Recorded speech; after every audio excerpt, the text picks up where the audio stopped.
hörmətli tamaşaçılar, Hədəfin canlı efirində xoş gördük sizləri. Amerika Birləşmiş Ştatlarının 35-ci prezidenti John Kennedy'nin fikirlərinə görə insanlar müharibələrə son qoymasa, müharibələr insanlığa son qoyacaq və görünən də odur ki, həqiqətən də baş verən toqquşmalarda müharibələrin qarşısını almaq çox çətin, müşkil məsələyə çevrilib. Amma Cənubi Qafqazda sülhə münbit şərait yetişib və 44 günlük müharibədən sonra sülhə doğru atılan addımlar və ən əsası isə Vaşinqton sammitindən sonra Azərbaycanla Ermənistan arasında böyük bir etimad mühiti formalaşıb ki, bu da sülhə aparan yolun başlanğıcıdır və son dövrlər aktual olan məsələlərdən biri də Azərbaycanın neft məhsullarının 22 sistern neft məhsulunun Ermənistana göndərilməsidir ki, bundan əvvəl də ərzaq məhsullarının göndərilməsi ilə sülhün daha da möhkəmləndirilməsi istiqamətində real addımlar atılırdı və bu atılan real addımlar böyük sülhün imzalanmasını nə qədər yaxınlaşdıra biləcək, müzakirə edəcək. Eyni zamanda əlbəttə ki, Rusiya-Ukrayna müharibəsi ətrafında cərəyan edən son prosesləri də müzakirə edəcək. Odur ki, diqqətiniz bizdə olsun. Qonaqlarımızı təqdim edirəm. Bugünkü qonaqlarımız Milli Məclisin deputatı Gülşən xanım Paşayeva. Xoş gəlmişsiniz Gülşən xanım. İqtisadçı ekspert Elmir Səfərli, sizi də salamlayıram. Xoş gəlmişsiniz və Elçin Alıoğlu, siyasi şərhçi, Trend İnformasiya Agentliyinin rəsmisi, sizi də salamlayıram. Xoş gəlmişsiniz Elçin müəllim. Və məlum məsələdir ki, artıq bir neçə gündür cəmiyyətlər arasında müzakirə olunan və çox müsbət qarşılanan, hətta Ermənistanın baş naziri Nikol Paşinyanın Azərbaycan liderinə bu atılan addıma görə təşəkkürü var ki, Azərbaycanın artıq neft məhsulları Ermənistana yola salınıb və ünvana çatdıqdan sonra buna görə də Azərbaycan liderinə təşəkkür edilib və bundan əvvəl də Gülşən xanım eyni zamanda daha bir humanitar addım Azərbaycan tərəfindən atılmışdı. Ərzaq məhsullarının çatdırılması.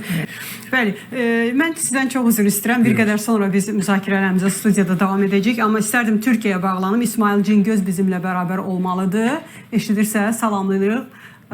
Xoş gördük İsmail bəy. Hoş gördük Şəhərli Hanım. Sizə və konuklarınıza, Azərbaycana selamlar. Təşəkkürlər. Biz regionda sülh prosesini müzakirə edirik və Azərbaycanın bugünlərdə atdığı addım neft məhsulları ilə dolu 22 sistern neft məhsulunun Ermənistana ötürülməsi, bu Türkiyədə də müzakirə olunmaqdadır və hətta bundan sonraki addımlar Türkiyə ilə Ermənistanın sərhədlərinin açılmasını, Zəngəzur dəhlizinin açılmasını və bu addım məhz nəqliyyat kommunikasiyalarının genişləndirilməsinə xidmət etdiyi kimi qələmə verilir və necə düşünürsünüz? Bax, Türkiyənin bu prosesə qoşulması necə görsənir?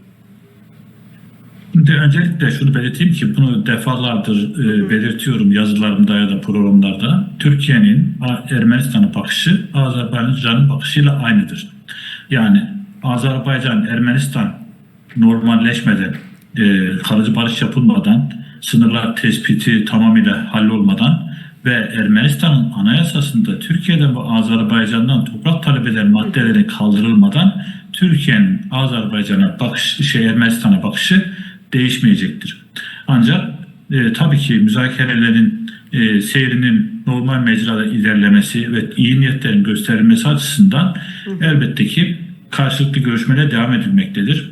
Ve Ermenistan, Azerbaycan arasında bu neft konusu da Türkiye tarafından desteklenmektedir. Çünkü neft sadece Ermenistan'a bir yardım değil. Aynı zamanda Ermenistan'ın Azerbaycan'a karşı psikolojik olarak yenildiğini göstermesi açısından da önemlidir. Çünkü neft konusunda Ermenistan'ın Azerbaycan'a bağımlı hale gelecek olması ve Ermenistan üzerindeki başta Rusya olmak üzere bazı kuvvetlerin etkisinin azalacak olması önemlidir ve bu da Türkiye tarafından memnuniyetle karşılanmaktadır.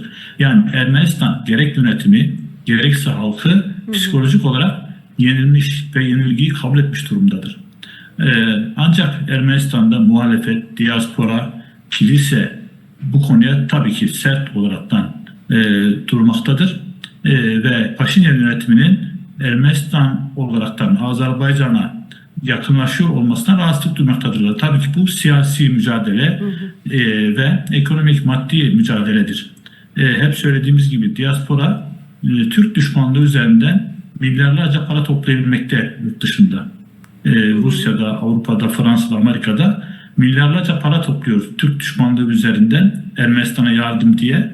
Fakat toplanan yardımların %80'i kendilerde kaldığı, ancak %20'si civarında Ermenistan'a gönderildiği yönde de gayri resmi bilgiler var. Dolayısıyla bu zenginliği, bu maddi imkanı kaybetmek istemeyen diaspora var. Muhalefet ve kilise ise siyasi mücadele halindedir Paşinyan yönetimiyle. Ermenistan, Azerbaycan 2. Karabağ Savaşı ve antiterör harekatında yenildiklerini hazmedemiyorlar. Fakat şu anda gelinen süreçte neft problemiyle alakalı yenilgiyi zımnen kabul etmiş durumdadırlar. Ve Paşinyan da hep söylüyor, biz Ermenistan olaraktan Azerbaycan ve Türkiye sorunlarımızı çözersek ekonomimiz de çözülecek ve sorunlarımız halledilecektir diye bir bilinç de oluşmuş durumdadır. Bu nedenle iplerin kopmaması için Türkiye'de görüşmelerini sürdürmektedir.